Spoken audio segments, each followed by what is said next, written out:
أعوذ بالله من الشيطان الرجيم.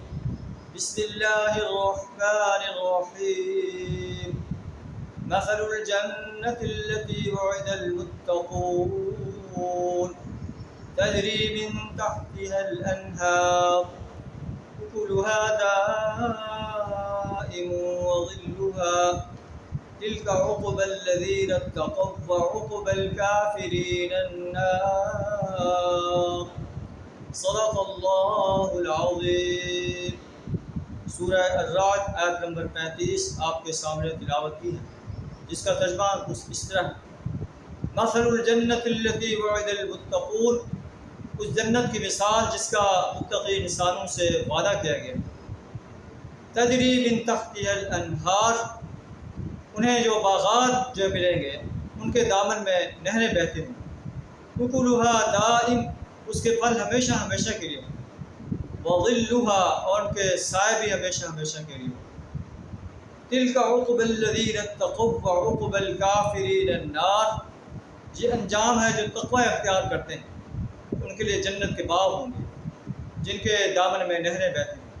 ایک اور مقام پر ہے فیہا انہار من ماء غیر آسن، اس میں صاف شفاف پانی کی نہریں ہوں گی. سورہ محمد میں بیان فرمایا گیا.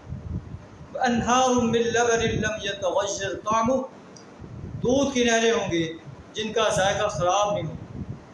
انہار من خمر لذۃ للشاربین، اور شراب کی نہریں ہوں گی جو پینے والوں کے لیے لذت کا سامان ہو.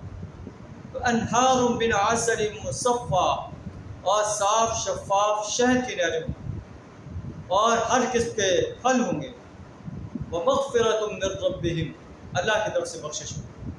تو یہاں بھی متقین کے جو ہے انجام کو بیان فرما جانا ہے کہ جنت کے باغوں میں عیش کریں گے، جنت کے پھل، جنت کے سائے ان کے لیے ہمیشہ ہمیشہ کے لیے ہوں گے.